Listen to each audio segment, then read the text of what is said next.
I'd like to tell you a story. Once upon a time, someone, somewhere, had weeds.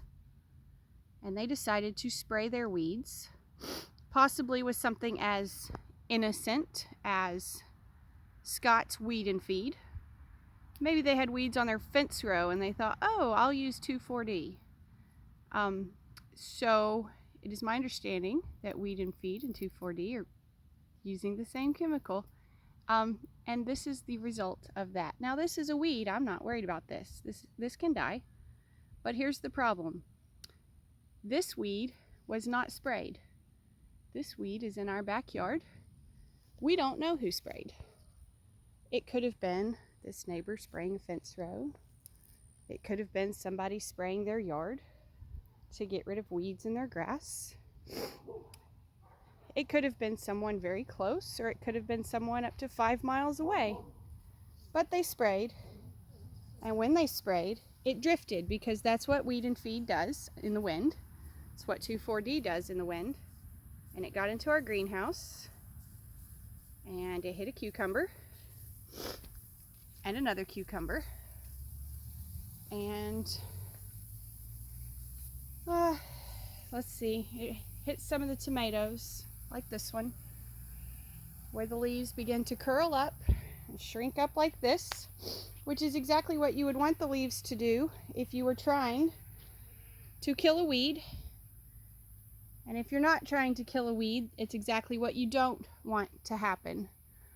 So Brandon is turning on the irrigation. We're going to pump water and fertilizer to everything and see if they will outgrow the damage.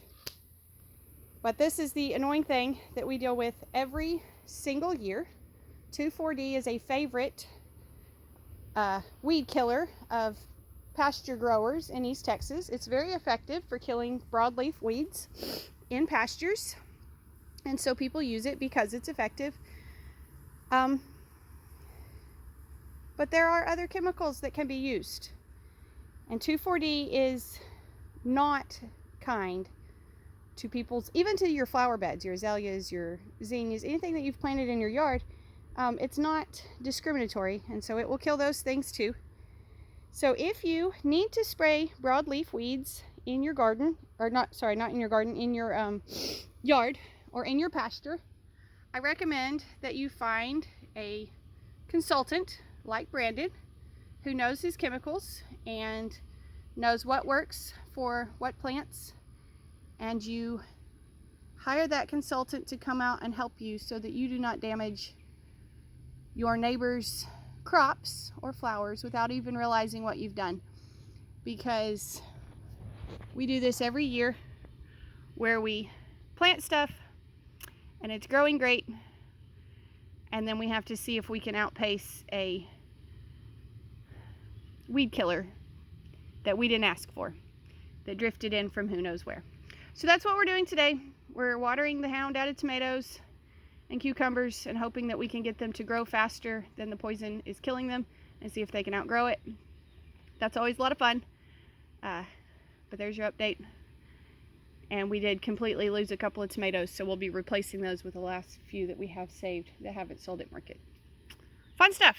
Fun stuff. If you're not sure what to spray in your pasture, please contact us. Brandon would be more than happy to help you out with some good suggestions that will not drift and make your neighbors sad.